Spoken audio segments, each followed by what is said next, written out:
Hey, what's happening, everybody? It's Ike from Flipside Music, and welcome to What the F.A.Q.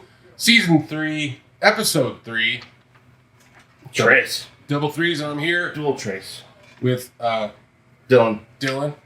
Dallon. As I'm known in other communities. Right, out in the streets. Mm-hmm. That's where I know you. That's your street name, Dallon. Yeah. Dallon Doom. Oh, snap. I'm doing, yeah. All right, so if you guys are new here, we've got some new subscribers. Cool. We did. I want to thank Metalhead Hippie. He's been sending some folks over to us. Weekly question and answer show. Ask us a question about gear or anything in general, because we'll answer it. Yeah. Right? Yeah, whether it's movies or music or Pop TV culture. shows, pop culture, yeah. You know, anything. We generally don't Love stray advice. into politics unless we're making fun of people, so. Yeah. Yeah. No politics. Yeah. No politics, no religion. Just like at Right. the bar. Yeah, exactly, yeah. We stay strictly away from that stuff. I used to wait just the way things were, though, too. I worked in the I rest- kind of do remember, like, even with my, like, especially with my grandpa's generation, it seemed like that was just, religion and politics were something you only talked about at home. I worked in the bar and restaurant business for 22 years, and it was like, those were the rules. Like, no bar, no politics. Because it's always certain, the politics really turns into a fight. Yeah. So, we stay away from that. We talk about gear. If you want to fight, we'll fight about gear. Yes. You know. We'll definitely throw down over here. Yeah, if we want to do Gibson Fender discussion or whatever, we can do all that stuff. So, all right, we're going to jump into the questions. Question number 1 comes from our preferred Canadian YouTuber, Ben Coons, Mr. Coons. Check him out at Comics with Guitars. Yeah, he's closing in on 3,000 subscribers. He's Nice. Yeah, he's climbing. Getting busy. Yeah. Doing it. That's doing good. it. So Ben asks us, my question is, do you have a favorite capo? If so, what brand? I don't do a lot of capoing. The Capoo. But when I feel the need to capo, when I feel the need, there's the phone for you guys. It's like as soon as we start every week. We should just have you guys start calling in. Like if anybody figures out exactly when Exactly we film when we're these, doing yeah, this you guys start Saturday calling in. Saturday morning. Start doing telethons. Right. Long time, first time. Yes, I do the whole. Yeah. We should do a live show and have call-ins. That actually would be Like fun. real call-ins, Yeah. not just the Right. you know, the chat side. Like do real call-ins. We Yeah, put just it through a let people- filter so yeah. it sounds like an old phone or something. Yeah, that would be pretty great. Make it sound like an old radio show. Maybe we'll try to do that one of these days. Come down to Vitabrite. Get your, make your teeth smile. That actually would be cool. Come up with a few fake ads for it too. Dude, I was listening. We've totally gone off the rails. We didn't even get started Sorry, yet. I was watching this old movie last night from the 1940s, early 1940s, and honestly, they had to do. It had to do with it was a murder mystery type thing. Okay. But they had jazz musicians. Like that was part of the storyline. And I'll tell you what, man. I'm like, what language are they speaking? Like everything was like, yeah, I'll catch you later, alligator. Oh, okay, you know. And it was all this weird stuff. And I go, some of those like words we still use.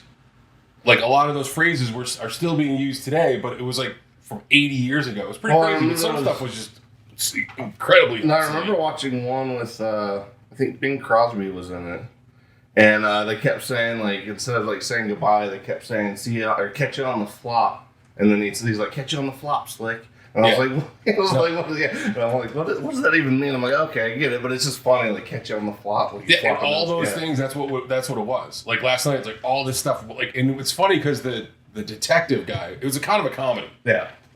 It was a detective and his wife. It was called the Thin Man series or something like that. Okay. Or the Thin Man movies or something.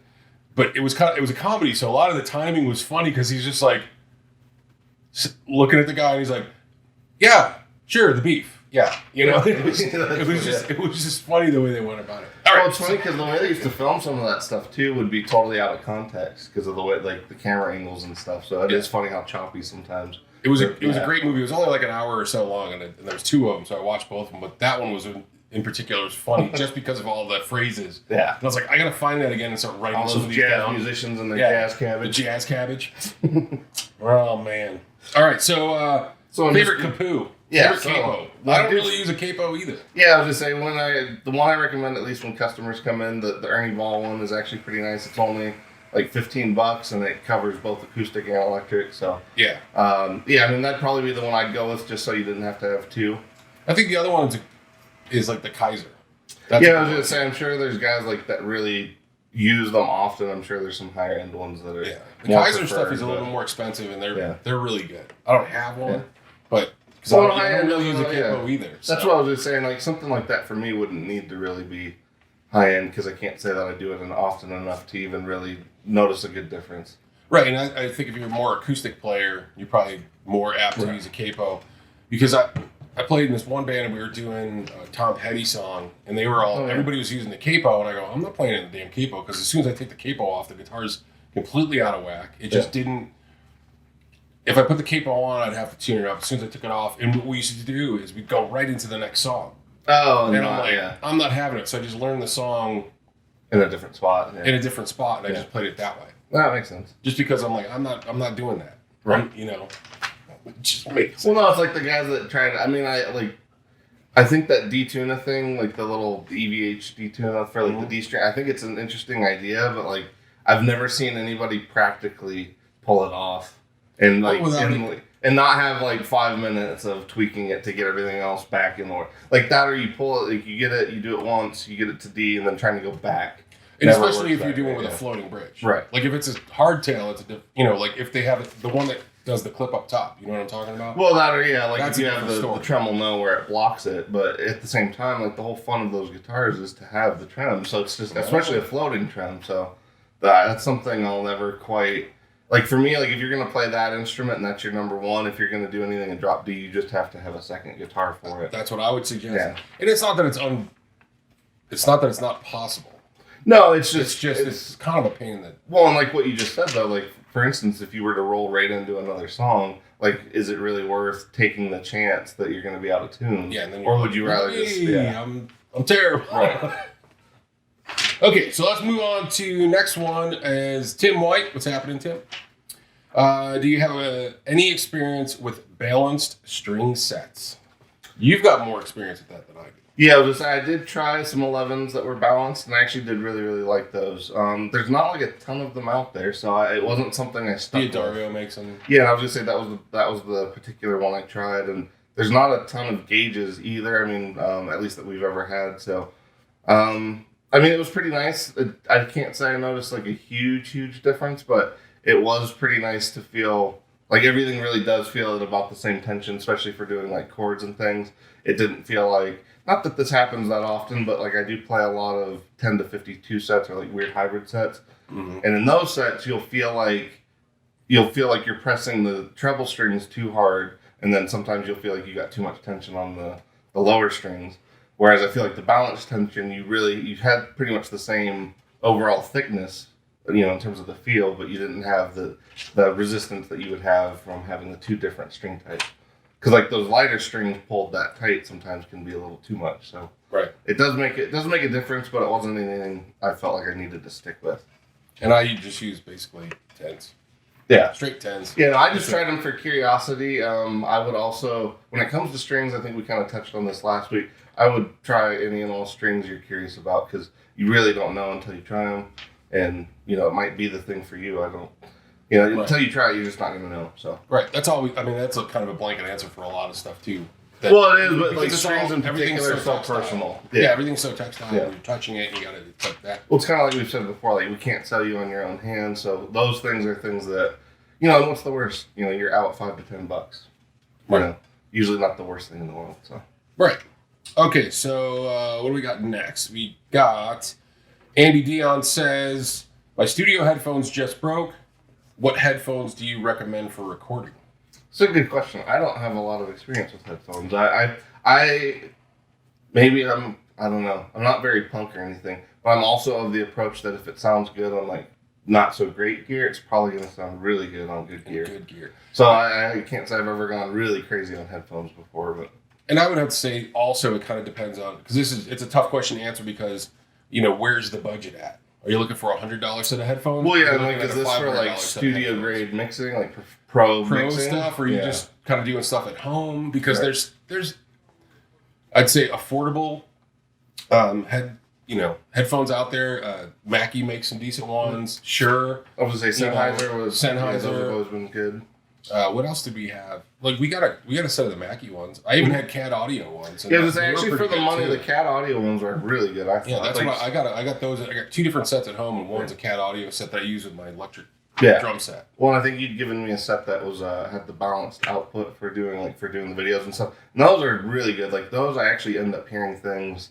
Like when I am doing the video editing and stuff, I'll hear things on that I wouldn't hear otherwise. Like voices. Well, that or like even when I had the headphones on the other day and like I told you, I could literally hear like you were walking around over here behind the camera. I could hear the carpet folded, like the bristles folding. So it was just like stuff like that. Like headphones are definitely something that's worth investing in if you're gonna do pro level mixing. I have not gotten to that point yet. I'm just trying to do what we do for the shop, so I can't say I have the best input on that one. But so I'm wondering though, with that carpet fold and then your unique ability to fucking taste food from another room. Yeah, that maybe there's like a superpower that you haven't quite unearthed yet. Yeah, there was some years on the planet. I actually had a teacher, and he had lived in like various parts of Europe at different times, and he had suggested that because I guess you can make crazy, like stupid money being those guys that apparently discern like perfumes and shit for like the high end stuff in France. Mm-hmm. It was so funny because he was like, I thought he was joking, but he was very serious. Like, you should go do that because he's like, you could actually probably make really good money because he thought it was just so funny that he had to smell things and stuff. But I could just see you in that spot where you're like, shit. Yeah. Crack, trash. Yeah. Less shit. Right. Oh, okay. So what else we got? You can do the Weedy. Oh yeah, Mr. Weedy. What's up, Weedy? He just picked up a Telecaster from us. He did, yeah. He got a lefty. So yeah, Mr. Weedy is a lefty. So he's rocking the. It was a butterscotch, right? Yep. Butterscotch lefty telly. Yep. Sweet. What are the best single coil pickups to replace a god awful set? Is Weedy's question. Ooh. He didn't say on what guitar, so hopefully it's not the one we just sent him. No, I think he's got a. I don't know if I think I asked the question back. I think he said something about a green guitar, but I didn't know if that was a brand or if that was just the. No, I think it's a collar, but I don't know. It's like, well, it's got humbuckers or it got single coils. I mean, single coils. Well, it's best single coil to replace another set of single coils. Yeah. Okay, so single coils, I would assume then that we're talking about a Strat type guitar. Yeah, I'm assuming. It kind of depends on what you're doing because I know you like some metal stuff. So if you want something that's hotter, Seymour Duncan makes pretty good sets. The SSL 6 set from Fender is pretty good for a higher gain Fender-y type tone. Quarter pounder. Quarter pounders. Yeah. The SSL 1s are great for more of a vintagey thing if you want. Fishman makes some, and those, like, if you want to go a little more... Well, I was, I guess, with metal, I would think... Well, it depends. Because, like, the 60-cycle hum to me is sort of part of the charm especially with Strats and Tellys. So I don't mind it like I used to. Like, it used to just drive me crazy. I guess now having, owned the Strat for a while, it's like something I've just learned to accept. It's kind of normal. That's kind of how I am with the P90s. It's like, that's it. Well, and it's like, just keep playing. Just don't stop playing. You won't ever just turn it up. Yeah, it's like when you're, it's like when your muffler goes. Yeah. Hey, my muffler's going. I just installed a new radio, so I think I'm good for another year. Or when you need to make an argument, so you just keep increasing your volume. Yeah. That's the Italian style of doing it. Just overwhelm them. Why is your family always fighting? We're not fighting. That's just how we're talking. That's how we talk.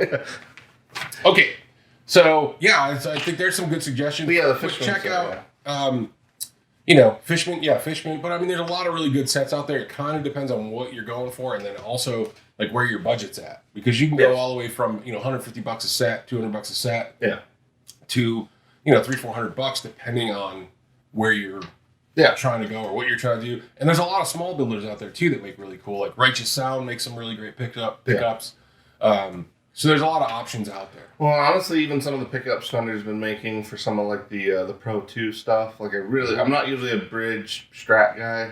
I find limited uses for that sound, but on that particular guitar, it really did sound cool. Like it almost did the telly thing. Like it kind of did almost a country kind of vibe to it. So like Ike said, it just depends on what you're going to do with them. Right. Ultimately.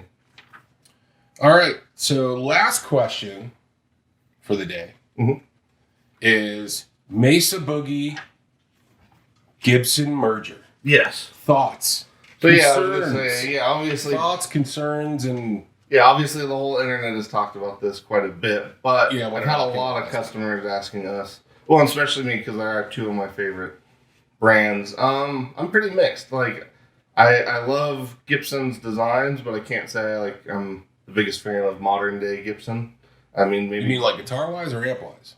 Because I think this is going to be more of an amp thing. I don't think that the Mesa Boogie going in with, or Gibson going in with Mesa Boogie is going to have anything to do with the guitar. No, I'm just saying, like, in terms of brand appreciation, my appreciation of Gibson has more to do with their designs and their history and their past in terms of the designs of the guitars. Not so much I'm not a fan of how they manage other companies that they have bought. That's my main issue, and especially when you're talking about amps, like Trace Elliot, I think is the biggest example of like Gibson just mismanaging something into the ground. Because with Trace Elliot, they essentially bought a really great bass amp company that was based in the UK, mismanaged it to the point that they had to fire all the employees, and then moved all any and all production overseas, only to quit production like a year later. So it was just that to me. That's like, I guess that's the most pinpoint example that's not that far away. I think that was like 2002 or something. So wasn't that long ago. Yeah, my biggest concern is similar, is as far as just like what's the production quality going to look like for Mesa Boogie, right. And then what does all this entail? Is it kind of like is it an actual merger, or are they sort of like, is it a partnership? Because I've also heard that like Mesa. I was gonna say I've heard Mesa's not doing great because of all the COVID stuff, understandably. Right. So I've heard that supposedly Gibson is sort of trying to help them kind of partner up with this and bail them out to an extent. So if that's the case, like I'll go glass half full on that one and be like, I hope everything works out. But in the worst case scenario, if it does turn into a Trace Elliot thing, that's my only real fear. And it could be also like kind of like a Gretsch Fender deal, where it's like Gretsch still does the stuff, but Fender helps with the distribution, right? And all and whatever storage and distribution and all that kind of stuff with Gretsch. Right. So it could be that, and I haven't read enough about it because, to be honest, I like both companies. I'm just not a diehard fan of either one. Yeah, I mean, I'm a big fan. I own both. Yeah.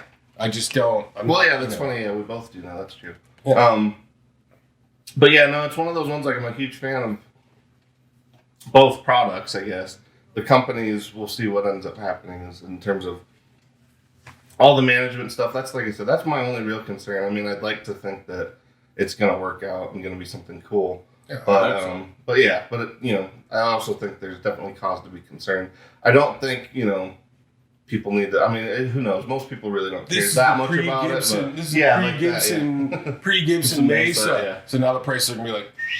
Well, it's funny to me because, I wonder if that's really going to affect some of the, the sleeper stuff. Because, if you guys like Mesa amps, but you don't want to pay, over $1,000 or $2,000 for an amp, if you look for, the dual caliber series, one of the best amps you can get. Usually they were like $400 to $500. Mm-hmm. Who knows what they're going to be now? I'm kind of curious to see if that really does hit that market. It might. Yeah. I mean, the market gets weird. Mm-hmm. Stuff. It's like, oh my God, the world is ending. Right. It's going to be the end of. It's going to be the disaster. Now, it's like lawn prices have blown up. I don't know if they'll ever go. Josh Scott is trying to sell the first one ever for $500,000. It's like, good on you, man. I hope you get it, but that's crazy. Well, it was funny because he sold that Sovtech collection. I think Rick was trying to. I don't know if it sold or not. I thought somebody had bought it, but. Yeah.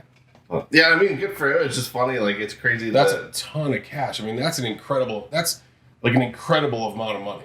Even 50,000. If it was 50,000, I think that would be holy shit. That's incredibly. Well, yeah, even for a clone, that would be half a million. Who's going to buy that? But who's going to buy it is some super incredible rich dude that can't play guitar for crap. Yeah, and he's just going to be like, I got the first one. Yeah, it's kind of like the same reason we won't sell the Univibe to that dude that keeps coming in here. Well, yeah, because then it's just going to end up... It's going to sit in a cabinet somewhere and never get used. Right. Speaking of which, we still got to do that shootout. Mile High Effects guy has got a clone of a Univibe, and I told him to come down and we could do a shootout and do a video. Yeah, that'd be sweet. Yeah, because there's that one, and I want to see if I can track down this guy on the DIY stomp box thing that's building these... they're called Gypsy Vibes, but they look just like the old one. So Lee from Pedalboards Doom, I talked to him. He knows the guy, so we might No, There might be something happening there. Okay, because those are awesome. Like what I heard from it was dead on. Because I mentioned something. Now they're like, we're just rambling. Hey, yeah. Sorry. So I mentioned something to Lee, and Lee told me that, or I mentioned something on one of their posts, and the guy said, "Hey, maybe we can make something work out." So I still got that floating around my brain. Like, yeah, if you want to send us one, we'll pair it up next to that and do a shootout, and then Mile High Effects.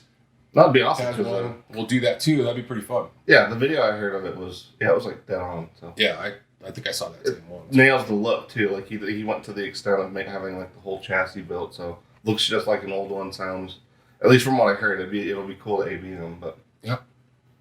All right. Well, I think that's it. I think we've chatted enough for today. Yeah. Right. All right. Well, thanks you guys. Thank you guys for watching. If you're new, hit the little bell. Subscribe, all that good stuff. We'll catch you guys on the flip side.